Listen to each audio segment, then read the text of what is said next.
तो दोस्तों, आखिर में एक बात कहूंगा और वो इंपॉर्टेंट चीज है। देखिए, मैंने सारी बात इसलिए कही क्योंकि तानाशाही की लड़ाई है, और ये तानाशाही मेरे लिए नहीं, अरविंद केजरीवाल जी के लिए नहीं, आम आदमी पार्टी के कार्यकर्ता और नेताओं के लिए नहीं, विपक्ष के पार्टी कार्यकर्ता और नेताओं के लिए नहीं, देश के एक एक आदमी को बचाने के लिए है। इसलिए आज कल जब सुबह बेल का ऑर्डर आया, उससे पहले मैं ऐसे ही टीवी देख रहा था, उसमें 9 अगस्त के बारे में डिटेल चल रहा था, कैसे 9 अगस्त कितना महान दिन है, भारत छोड़ो आंदोलन चलाया था। 10:30 बजे ऑर्डर आ गया बेल का। मैं आंखें बंद की, मैंने भगवान से पूछा ये है क्या? 9 अगस्त भारत छोड़ो के दिन बेल दे रहे हो, चक्कर क्या है? अंदर से आवाज आई कि भारत छोड़ो के दिन इसलिए दे रहे हैं क्योंकि जेल से बाहर निकलो और तानाशाही भारत छोड़ो की आवाज लगाओ। तानाशाही भारत छोड़ो। इस तानाशाही का शिकार हर आम आदमी हो रहा है। तानाशाही भारत छोड़ो की आवाज उठानी पड़ेगी गली गली में, मोहल्ले मोहल्ले में। और हम ये नहीं कह रहे तानाशाहो भारत छोड़ो, हम तानाशाहों के खिलाफ नहीं, हम तानाशाहों को भारत नहीं छुड़वाएंगे। हमने कई देशों में ये मॉडल देख लिए। वो क्या करते हैं कई तानाशाह, वो बड़े बड़े आंकड़े दिखाएंगे, देखो हमारी इकोनॉमी इतने मिलियन ट्रिलियन फिलियन पहुंच गई, जीडीपी फीडीपी के आंकड़े इतने बढ़ गए। उसके बाद आंकड़े दिखाते दिखाते सारे विपक्ष के नेताओं को जेल में डाल देते हैं या उनको देश से बाहर भगा देते हैं, विपक्ष के कार्यकर्ताओं को जेल में ठेल देते हैं।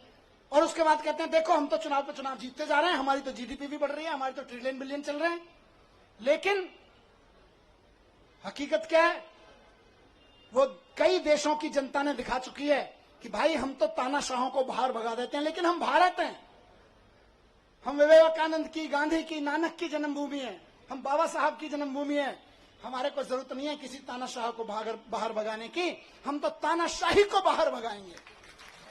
तो तानाशाही भारत छोड़ो, भारत छोड़ो, भारत छोड़ो, तानाशाही भारत छोड़ो, भारत छोड़ो, भारत छोड़ो, तानाशाही भारत छोड़ो, भारत छोड़ो, भारत छोड़ो। तानाशाही आज हमारे और आपके जीवन के लिए, एक आम आदमी के जीवन के लिए खतरा बन गई है, इसको छुड़वाना पड़ेगा। ये संविधान के लिए खतरा बन गई है, हमारे सामाजिक ताने बाने के लिए खतरा बन गई है, हमारी बहनों के लिए खतरा बन गई है, हमारे खिलाड़ियों के लिए, हमारे व्यापारियों के लिए खतरा बन गई है। इससे लड़ना पड़ेगा। और एक चीज कहूंगा यहां से, विपक्ष के लिए भी और इनकी सत्ता में बैठे नए नए साथियों के लिए भी जो इनके साथ नए नए गए हैं, इस तानाशाही से अगर लड़ना है तो एकजुट होके लड़ना पड़ेगा। ये ना सोचें कि आज आम आदमी पार्टी के कार्यकर्ता और नेता जेल में हैं, कल नंबर आपका भी आएगा, कल नंबर उनका भी आएगा जो दूसरे पक्ष में बैठे हैं या इधर के पक्ष में बैठे हैं, कल नंबर उनका भी आएगा जो इधर नए नए गए हैं कि हम तो इनके साथ हैं। एनडीए के साथियों को भी कहना चाहता हूं, उनके साथ जो गए हैं, और इंडिया गठबंधन के भी एक एक आदमी को और बाकी सब पार्टियों के साथियों को कहना चाहता हूं, पार्टी की जिंदगी के लिए नहीं, नेताओं की जिंदगी के लिए नहीं, देश के लिए इकट्ठा होकर लड़ना पड़ेगा, देश के लिए इकट्ठा होकर लड़ना पड़ेगा।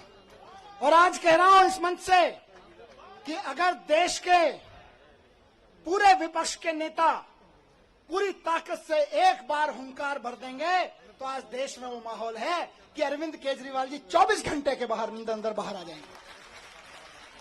अगर देश के विपक्ष के नेता एकजुट होकर हुंकार भर देंगे तो केजरीवाल जी केवल और केवल 24 घंटे के अंदर जेल से बाहर आ जाएंगे। मैं आज लिख के दे रहा हूं, लेकिन इकट्ठे होकर करना पड़ेगा। ये मत सोचिए अभी तो केजरीवाल जी गए, जब हम पे आएगी तो देखेंगे, नहीं, सब पे आई हुई है। सबको इकट्ठे होकर लड़ना पड़ेगा, सबको इकट्ठे होकर चुनाव भी लड़ने पड़ेंगे, लड़ाइयां भी लड़नी पड़ेंगी, कानूनी लड़ाइयां भी लड़नी पड़ेंगी। और एकजुट हो गया तो इस चुनाव में तो दिखाई दिया कि 400 पार ढूंढते रह गए। एकजुट होकर लड़ेंगे तो आगे आने वाले चुनावों में भी ढूंढते रह जाएंगे कहां है, 0 पार, बस सीधे कहा 0 पार। तो ये कोई ये ना सोचे कि अलग अलग लड़ लेंगे, जब हमारी लड़ाई आएगी तो लड़ लेंगे। लड़ाई सबकी है, लड़ाई देश की है, लड़ाई एक एक भारत के नागरिक की है। सब पार्टी वालों को, जिनको जनता ने थोड़ा थोड़ा भी कहीं कहीं भरोसा दिया है, कहीं ज्यादा दिया है, सबको इकट्ठा होके इस तानाशाही के खिलाफ लड़ना पड़ेगा, जोर से चिल्लाना पड़ेगा कि तानाशाही भारत छोड़ो। और जिस दिन तानाशाही भारत छोड़ो का नारा हर गले से निकल गया, केजरीवाल जी सबसे पहले जेल से बाहर आएंगे। हेमंत सोरेन जी आ गए ना, देखो कितनी दिन मुझे निकाला, अभी अरविंद जी भी आएंगे। लेकिन सबको करना पड़ेगा, ऐसे नहीं कि सब कुछ। तो मैं बस यही कह रहा हूं कि आम आदमी पार्टी की तरफ से तो आज हम भरोसा दिलाते हैं कि दिल्ली के चुनाव में भी और बाकी चुनावों में भी पूरे देश में कश्मीर से लेकर कन्याकुमारी तक एक एक घर में इस आवाज को उठाएंगे, एक एक शहर, एक एक नगर में इस आवाज को उठाएंगे और बता देंगे कि हमारे इरादे कितने फौलादी हैं। तुम चाहे जितनी यातनाएं दे लो, तुम चाहे जितने जुल्म कर लो, जब तक इस देह में प्राण रहेगा और माथे पे संविधान रहेगा, इस दिल में हिंदुस्तान रहेगा। भारत माता की, भारत माता की। बहुत बहुत धन्यवाद।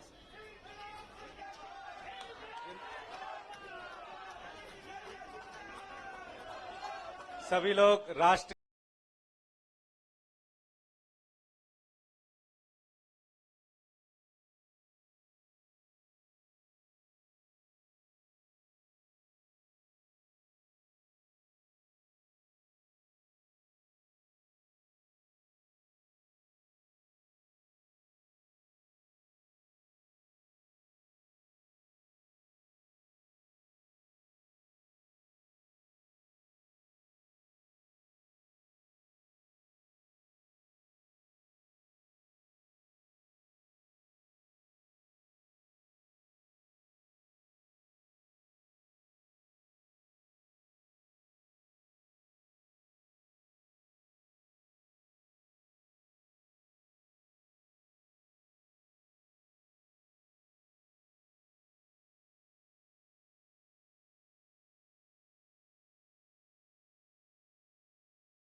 की इंकलाब वंदे आम आदमी पार्टी अरविंद केजरीवाल, अरविंद केजरीवाल, मनीष सिसोदिया।